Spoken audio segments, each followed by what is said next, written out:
The abduction of Sita. Ravan went to Marich.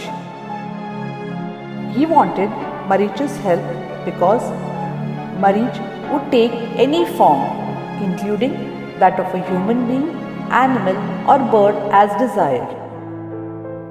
So Ravan asked Marich for his help in abducting Sita. Marich was shocked when he heard of the plan. Ravan, desist from this evil plan.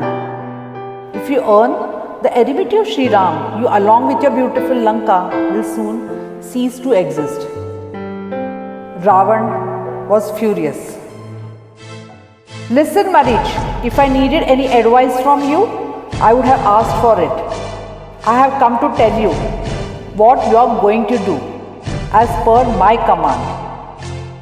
You will take a form of a golden deer and wander around Ram Ashram. Sita will be certainly attracted to such a beautiful deer and should ask Ram to catch and bring it for her. Ram will chase you then. Run so fast as to draw him far away from his ashram.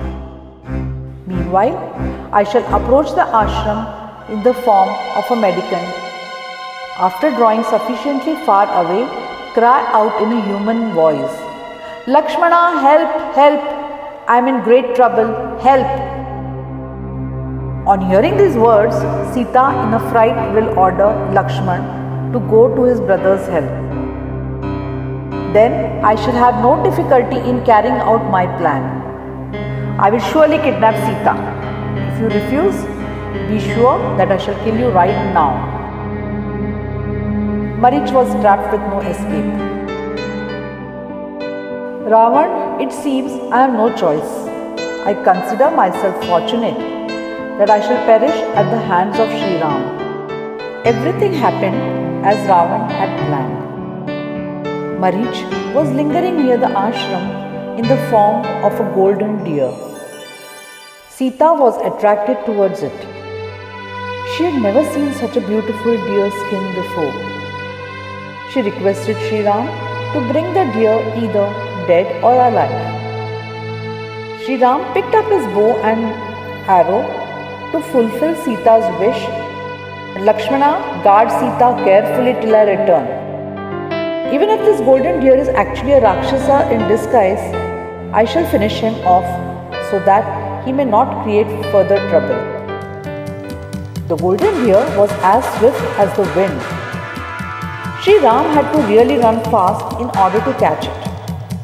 Marich, in the form of a deer, drew Ram further and further away from his ashram.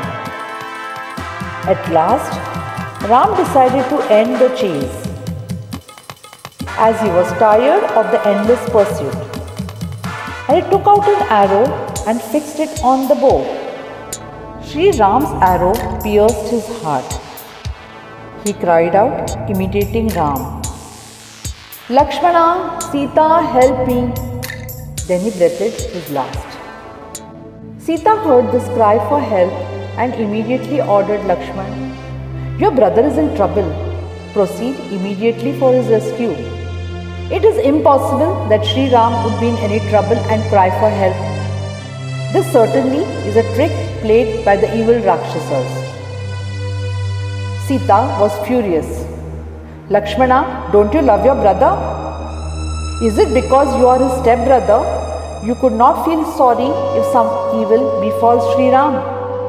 Sita mine, please don't use such cruel and harsh words. Here, I go to help Sri Ram. With his arrow, he drew a line around the hut.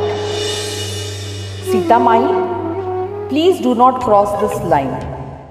Ravana was waiting for this opportunity, came out from his hiding place when Lakshman left. He was in the form of a mendicant, making a show of begging for food. Sita came out to offer him food. The Rakshasa king struck a conversation with her. My mind is full of doubts on seeing a beautiful woman like you in this forest. Do tell me, who are you, O beautiful lady? I am Sita, daughter of Maharaja Janak of Mithila and wife of Sri Ram. But do tell me, who are you, O Holy One? The visitor revealed his true form. King of Lanka, Ravana stood before Sita. O Mithile, come with me to Lanka to be my consort. Ravan grabbed her, placed her on his chariot and made off. I have kidnapped you, Vaidehi. Ram cannot save you now. Help, help! Save me, O Lord, O brave Lakshmana, where are you? Save me from this evil monster. The noble Jatayu heard her cry. He stopped Ravan mid-air and challenged him to fight. The noble vulture tried his best to rescue Janaki from Ravan. But Ravan's powerful sword cut off both his wings and feet. And the great Jatayu fell to the ground crying, Hey Ram, Hey Ram. Ravan caught hold of Sita and rose in the air. On the way, Sita saw a large group of people on the mountain ranges. She tore off a piece of her sari, wrapped her ornaments in it and threw them below. The people on the mountains picked up the bundle. They also saw a Rakshas flying high in the air and carrying a beautiful weeping woman. They noticed that the Rakshasas were going southwards. They gathered and preserved the ornaments thrown by Sita. On reaching Lanka, Ravan tried to win Sita's heart. She not only ignored his wealth, but also accused him in harsh words for abducting her like a coward. Ravan thought that after some days she would cool down and be affectionate towards him. So he sent her to Ashokvan and kept her there under the constant watch of the terrifying Rakshasis. Children, remember, some of your actions may take you to your doom. Cunning plots and trickery are used in the absence of strength or self-confidence.